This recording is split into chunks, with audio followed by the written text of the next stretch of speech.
Sabi nila, kapag naging OFW ka, kailangan mong maging bato ang puso mo.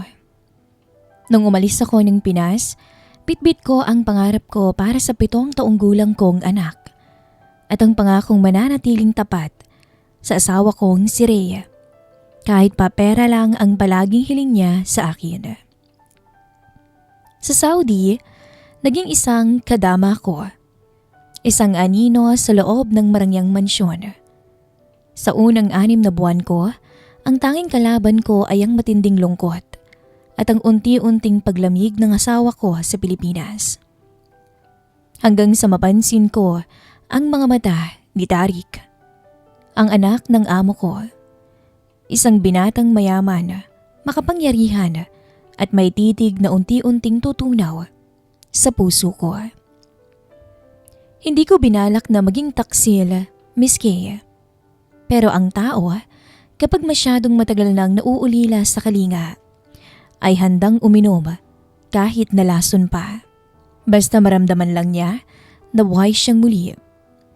Ito ang kwento ng aking lihim na pag-ibig sa gitna ng disyerto at kung paano ko muntikang maipagpalit ang aking dangal para sa panandaliang yakap sa dilim. Ito po ang aking OFW Confession.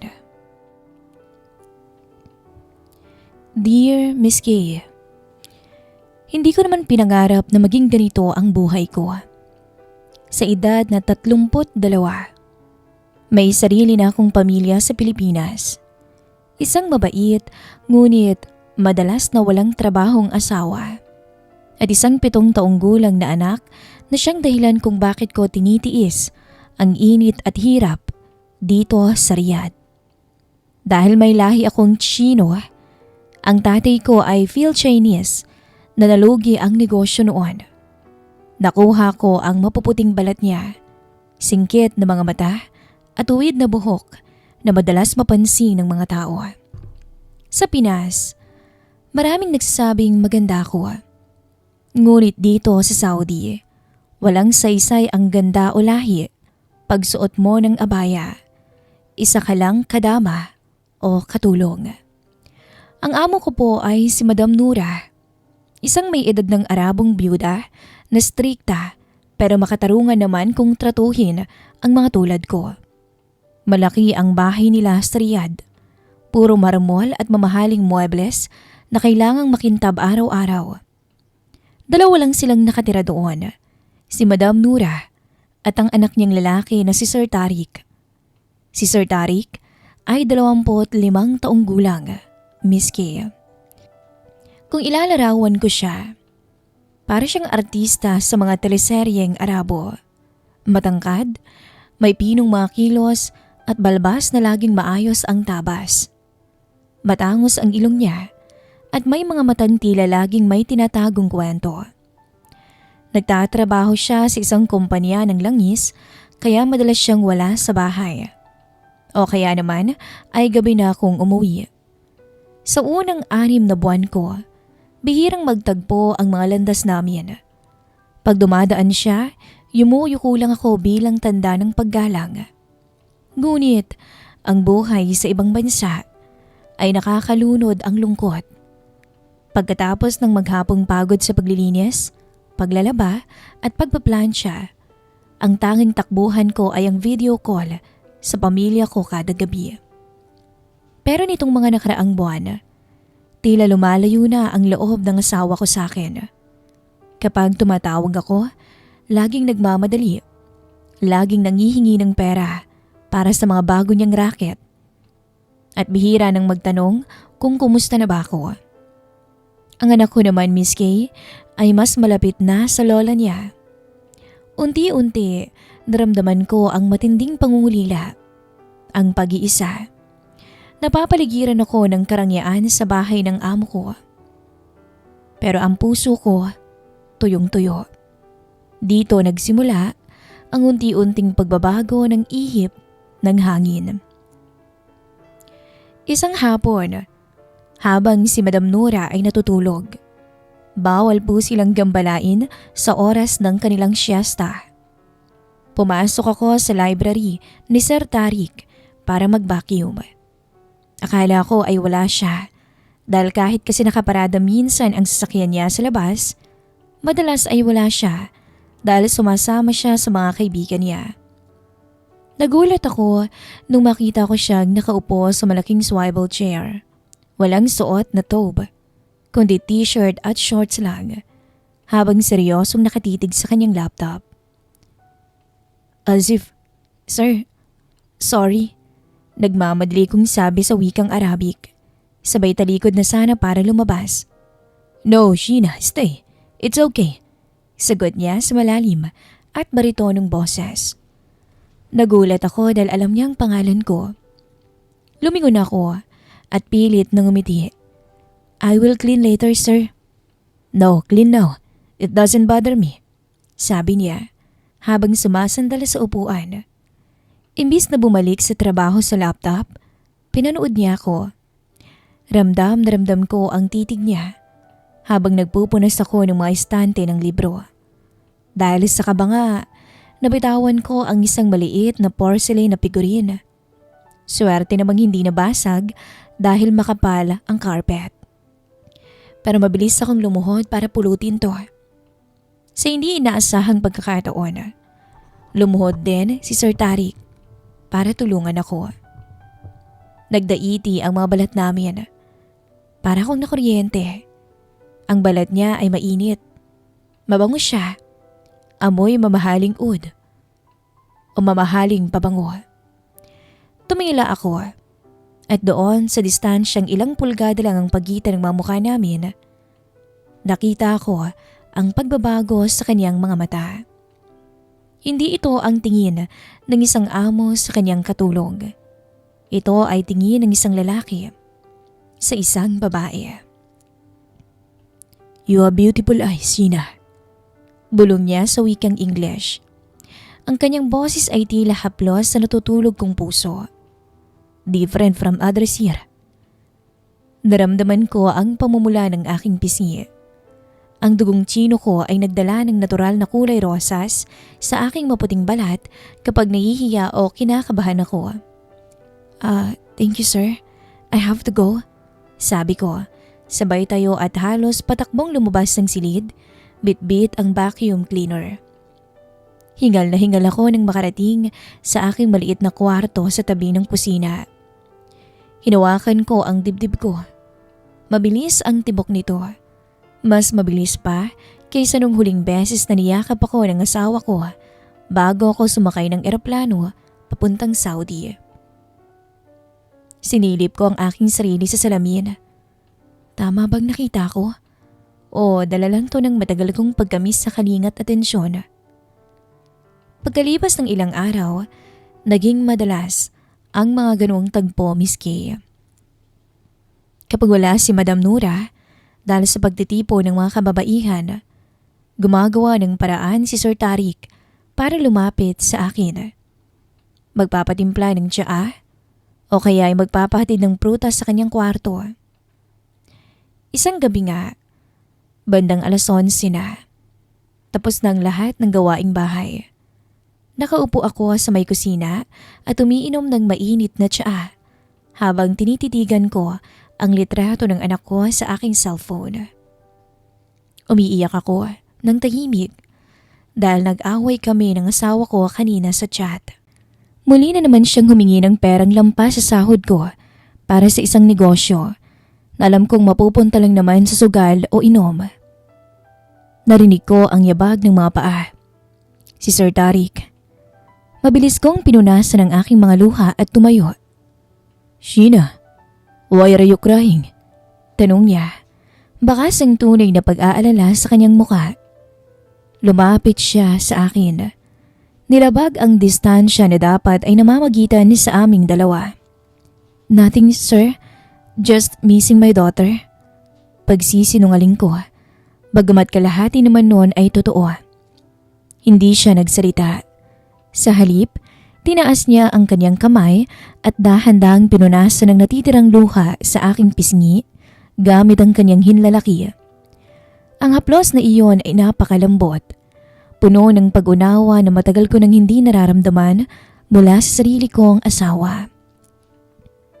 "Don't cry. You are too beautiful to cry," sabi niya habang ang kanyang mga mata ay nakatitig sa akin. Sa sandaling yun, ang takot, ang konsensya, ang pagiging asawa at ina, lahat ng iyon ay tila natunaw sa ilalim ng init ng disyerto at sa tindi ng aking pangungulila. Nang dahan-dahan siya yumuko para hagkan ako, hindi ako lumayo. Hindi po ako umiwas, Miss Kay. At iyon ang simula ng isang mapanganib na laro. Isang laro na alam kong walang panalo. Ngunit sa mga sandaling yun, ang tanging alam ko lang ay buhay ako. At sa unang pagkakataon sa loob ng mahabang panahon, ngayon ay may lalaking nagpakita na mahalaga ko. At opo, Miss Kay, may nangyari sa aming dalawa. Naging mabilis ang pag-usad ng mga araw pagkatapos ng gabing yun. Ang kusina na dati-rati lugar ng aking pagod at pag-iisa ay naging saksi sa aming unang lihim na pagtatagpo.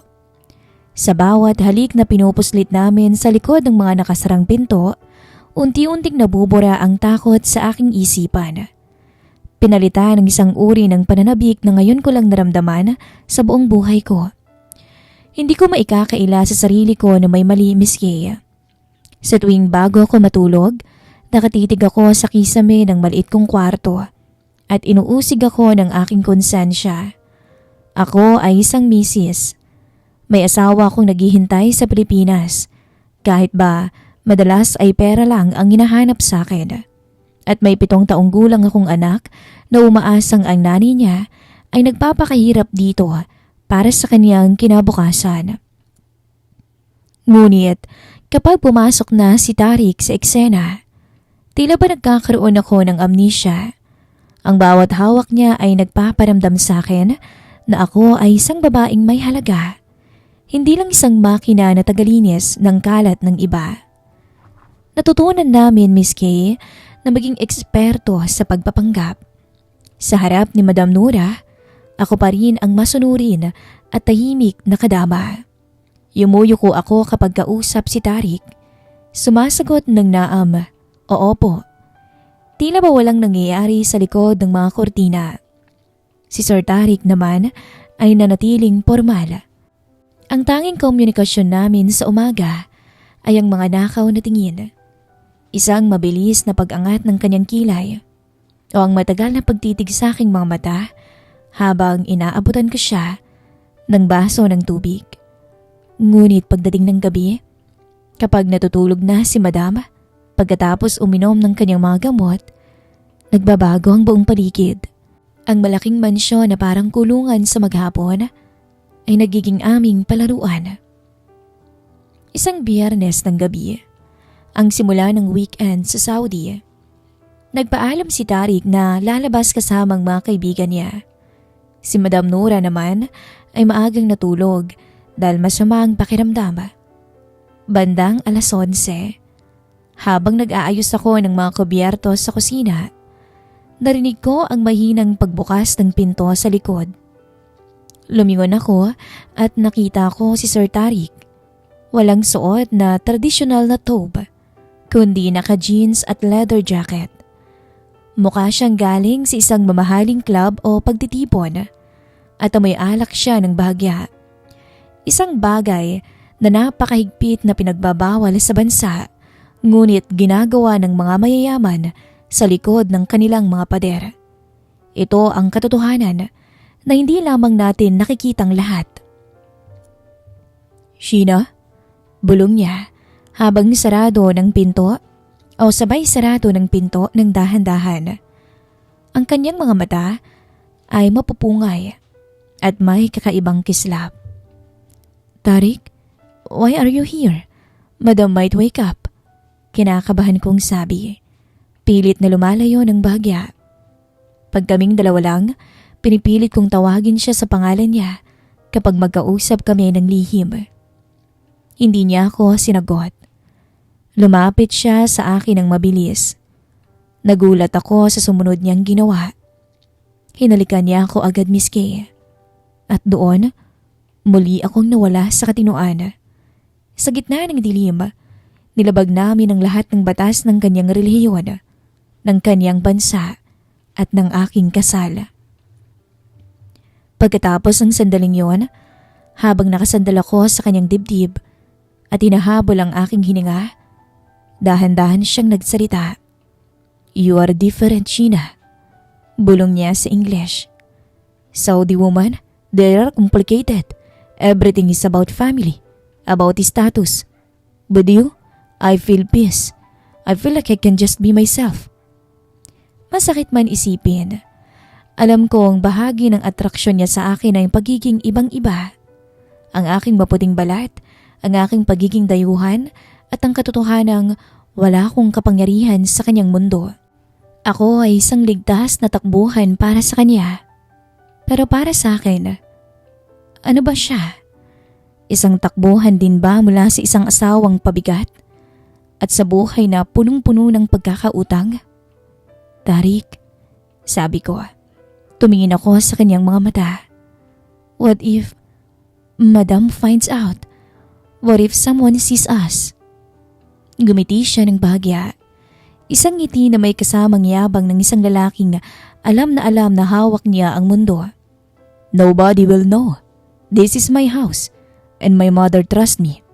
Just trust me, Sheena." Ngunit ang katotohanan ay mabilis na kumatok sa pinto ko kinabukasan. Habang naglalaba ako sa laundry room, tumunog ang aking cellphone. Ang asawa ko sa Pilipinas. Si Ray. Sinagot ko ang tawag. Pilit na tinatago ang kakaibang bigat sa aking dibdib. "Oh, Sheena, buti naman sumagot ka." Bungad niya. Wala man lang kumusta o kumain ka na ba? "Yung tuition ni Bunso dumating na naman. Tapos yung motor ko, kailangan ng irehistro. Kulang pa yung pinadala mo nung nakaraang buwan eh."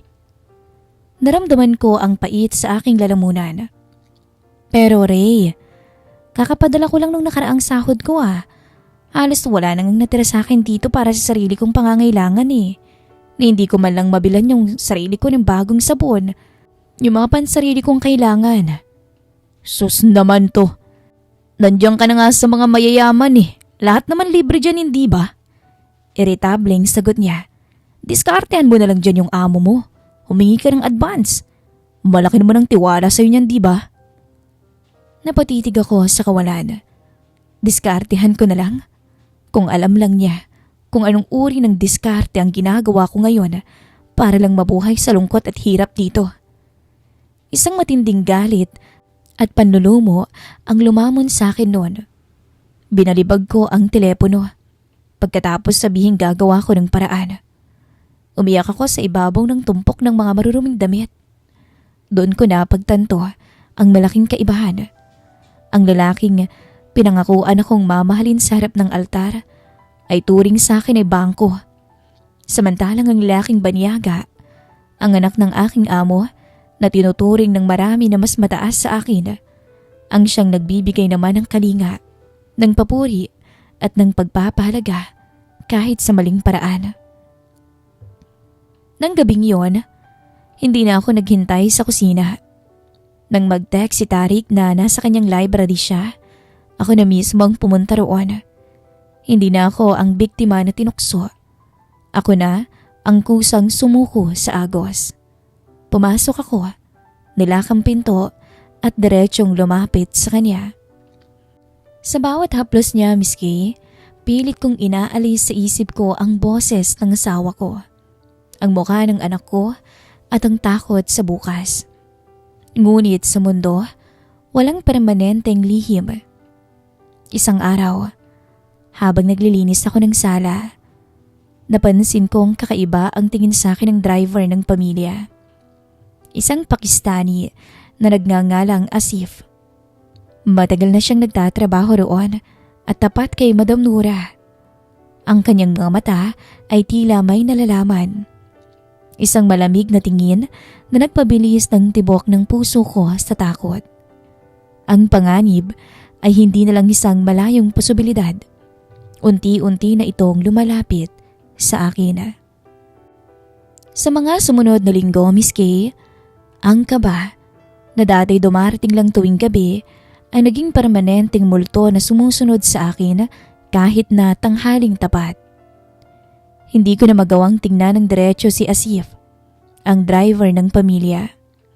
Tuwing magtatago o magtatagpo ang mga paningin namin kapag nilalabas ko ang mga basura o kapag tinutulungan ko si Madam Nura na magbitbit ng mga pinamili mula sa mall, may kakaibang ngiti sa kanyang mga labi. Isang ngiti na tila nagsasabing, "Alam ko ang ginagawa ninyo." Sa Saudi, ang isang katulong na nahuling may karelasyong lalaki, lalo na sa anak ng amo, ay walang ibang patutunguhan kundi kulungan, latigo o agarang deportasyon na walang sweldo. Ang mas malala pa, maaari ring manganib ang buhay ko kung magalit ang pamilya ni Madam Nura para lang linisin ang kanilang pangalan. Ngunit si Tariq ay tila walang pakialam. Mas lalo siyang naging mapangahas.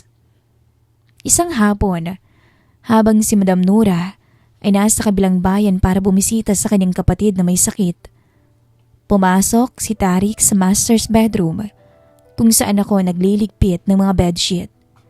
Ni hindi man lang niya sinara ng maayos ang pinto. Iniwan niya itong bahagyang nakabukas. "Tariq, not here," bulong ko habang tinutulak ko siya papalayo. "Please, I feel like someone is watching us, as if has been looking at me strangely this past few days," sabi ko. Pero binaliwala niya ang aking babala. "Don't worry about Asip, Sheena. He's just a driver. Nobody will believe him if he speaks.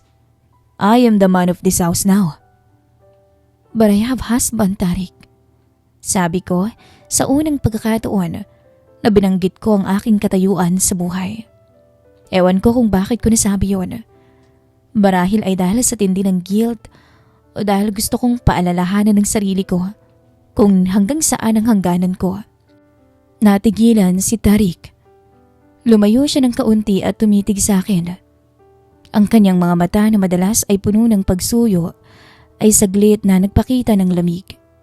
"I know, but you are here with me now. Does he even feed you well over there? Does he give you what you want?" Hindi ako nakasagot. Tama siya. Si Ray ay walang ibang ginawa kundi hingian ako ng pera. Noong nakaraang linggo lang, nung tumawag ako para kausapin ang anak ko, naririnig ko ang boses ng ibang mga lalaki sa background. Nagiinuman na naman sila sa tapat ng bahay gamit ang perang pinagpapaguran ko dito.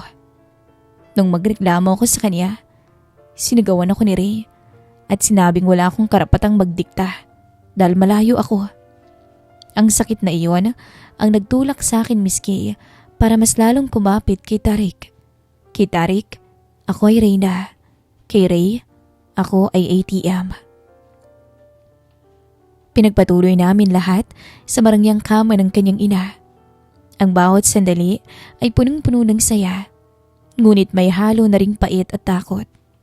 Ang bawat halik ay tila huling halik bago ang pagbagsak ng hatol.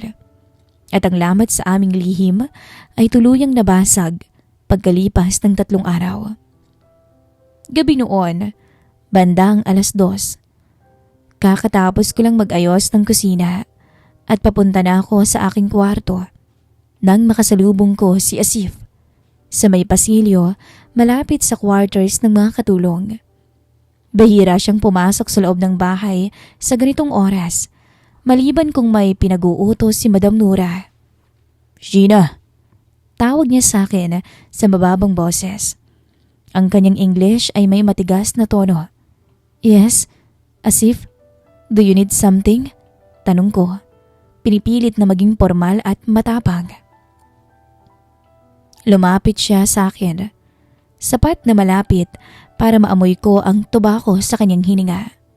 "I saw you 3 days ago in Madam's room with Tariq." Parang gumuho ang lahat sa akin.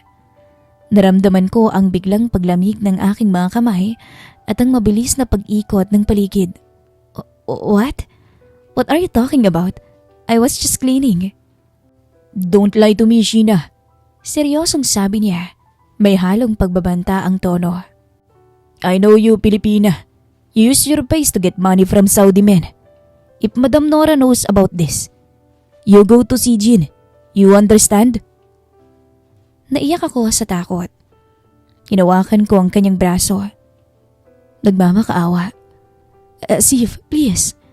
Don't tell Madam Nora. I will lose everything. I have a daughter in the Philippines. I need this job. Tiningnan niya ang aking kamay sa kanyang braso. Tapos ay tumingin sa aking mukha. Isang maruming ngiti ang gumuhit sa kanyang labi. I will not tell Madam. But you must be good to me too, Sheena. Tariq is not the only man in this house. Nandidiri ako sa kanyang mungkahi. Ang ibig niyang sabihin ay malinaw. Gusto niya akong gamitin kapalit ng kanyang katahimikan. Doon ko napagtanto ang totoong dumi ng sitwasyon ko. Ang aking marangyang panaginip kasamang anak ng amo ko ay nagdala sa akin sa isang madilim na sulok kung saan ang dangal ko ay unti-unti nang niyuyurakan. No, sabi ko sabay tulak sa kanya. Don't be disgusting, Asif. Okay, kibit balikat niyang sagot. Ngunit ang kanyang mga mata ay punong-puno ng galit. Let's see what Madam says tomorrow. Tumalikod siya at naglakad palabas. Buong gabi akong hindi nakatulog. Umiiyak ng tahimik sa aking kwarto. Iyakap-yakap ang unan. Gusto kong tawagan ang asawa kong si Ray. Gusto kong marinig yung boses niya. Gusto kong magsumbong sa kanya.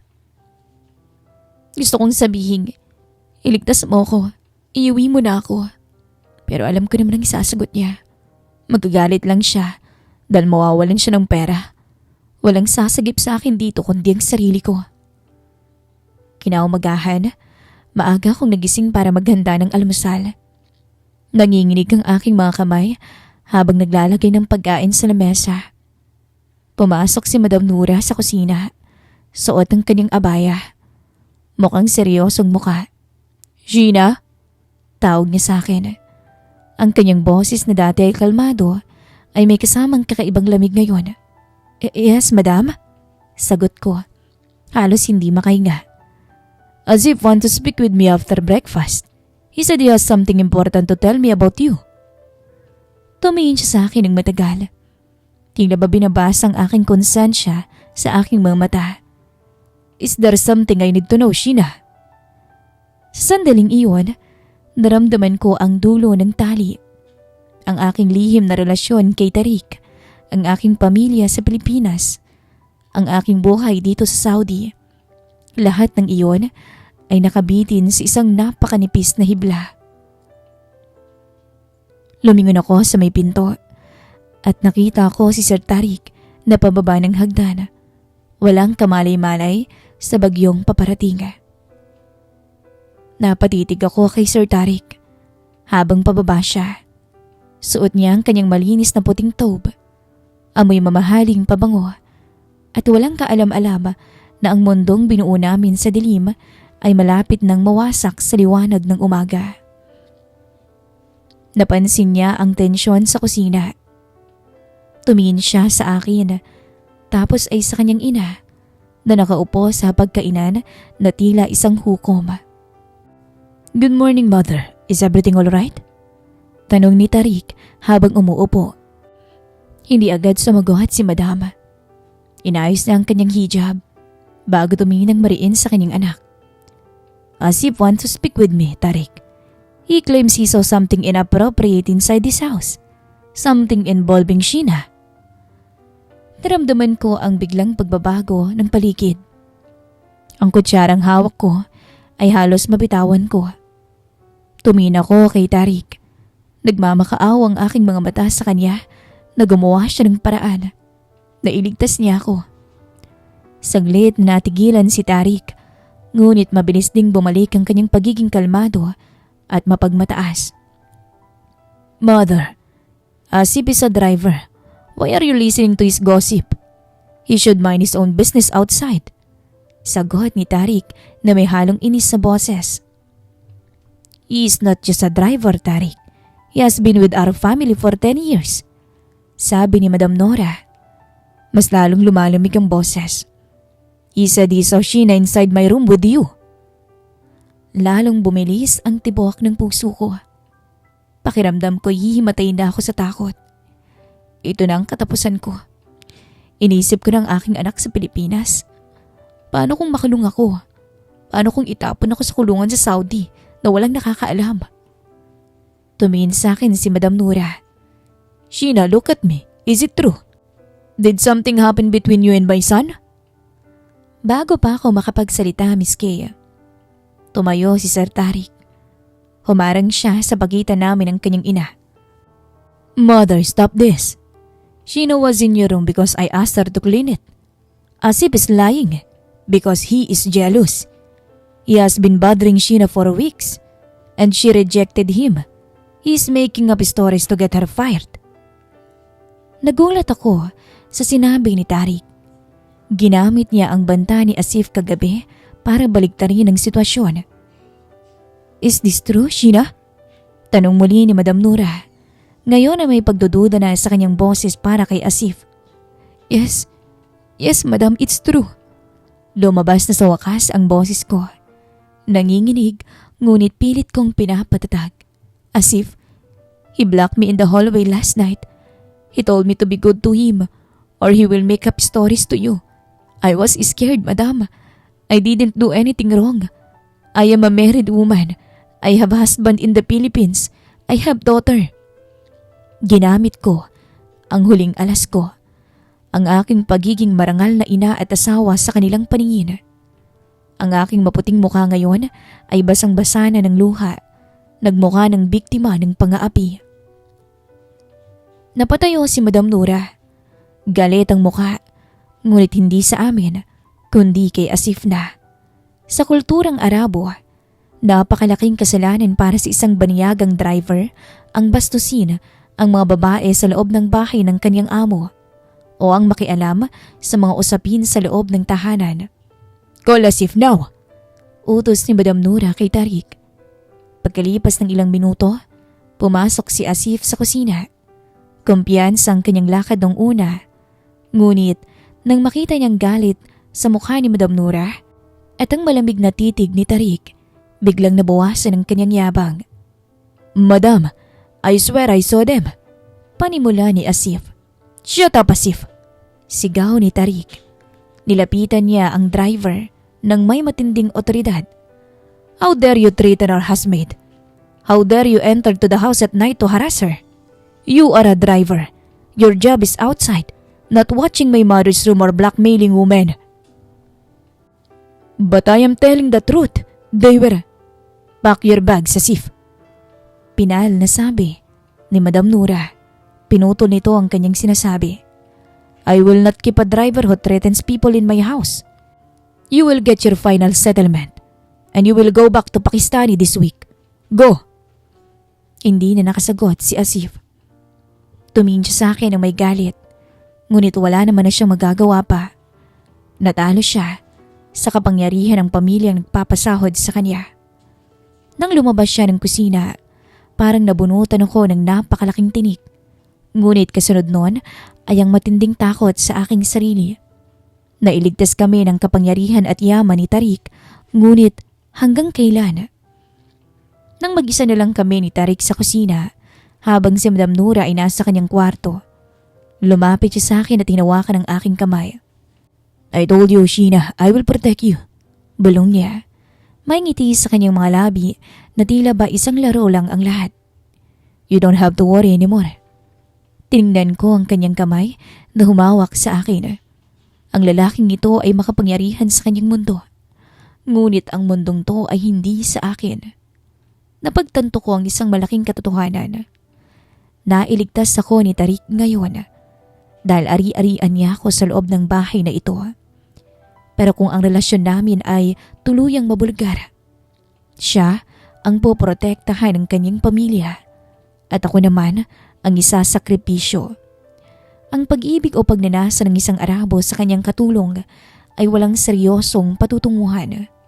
Ako ay mananatiling lihim at isang libangan sa dilim. Kinabukasan, Miss Kay, tumawag muli si Ray mula sa Pilipinas. Sheena, nasa na ba yung advance? Sinisigil na ako ni pare ko sa utang eh. Pati na yung sasakyan na kinuha ko. Bungad niya. Sa pagkakataong to, Miss Kay, hindi na ako umiyak pa. Natuyo ng aking luha sa mga mata dahil sa tindi ng takot na pinagdaanan ko kahapon. Ray, alam mo bang muntik na akong ma-deport kahapon dahil sa gulo dito sa bahay? Muntik na akong makulong, alam mo ba yon? At ang tanging iniisip mo pa rin ay ang motor mo at ang second hand mong sasakyan? Ano bang sinasabi mo? Nagtatrabaho ko lang naman dyan ah. Anong gulo namang kakaharapin mo dyan? Reklamo niya. Tapos na ako sa'yo, Ray. Sabi ko sa malamig at pinal na boses. Magpapadala ako ng pera. Pero para lang sa pag-aaral at pagkain ng anak natin. Mula ngayon, huwag ka nang hihingi sa akin pa. Kung gusto mo ng pera para sa luho mo, magtrabaho ka. Sabi ko at binaba ko ang telepono. Humarap ako sa may salamin. Ang Sheena na umalis ng Pilipinas na sunod-sunuran at marupok ay wala na. Ang disyerto ng Riyadh at ang mapanganib na yakap ni Tariq at ang muntikang pagkasira ng aking buhay ay nagpabago sa akin ng mga oras na yon. Nang gabing iyon, Miss Kay, kumatok pa ang amo kong lalaki sa kwarto. Binuksan ko pa rin ang pinto, ngunit hindi ko na siya pinapasok.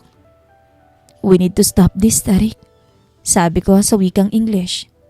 Diretso ang tingin sa kanyang mga mata. "Yesterday was a warning. I love my daughter. And I need to go home to her. Clean. This affair, it ends tonight." Gulat ang nakita ko sa kanyang muka. Ngunit nakita rin niya ang determinasyon sa aking mga mata. Hindi siya nakapagsalita. Dahan-dahan kong sinara ang pinto at inilak. Maaaring nadapa ko sa lungkot at pangungulila. Ngunit ngayon, Miss Kay, ay gising na ako. Ang aking katawan at ang aking puso ay hindi nalaroan ng kahit na sino. Maging ng aking asawang irresponsable, pati na rin ang anak ng aking amo. Ako po si Sheena. At mula ngayon, Miss Kay, ang tanging buhay na itataguyod ko ay ang sa amin na lamang ng aking anak, nang may dangal. At ako mismo ang magbabalik noon sa aking sarili. Sa ngayon, Miss Kay, hinihintay ko na lang po ang pag-uwi ko ng Pilipinas. Hanggang dito na lamang po ang kwento ko. Maraming salamat po sa pag-ere ninyo ng istorya ko dito sa channel ninyo. Nagmamahal, Sheena.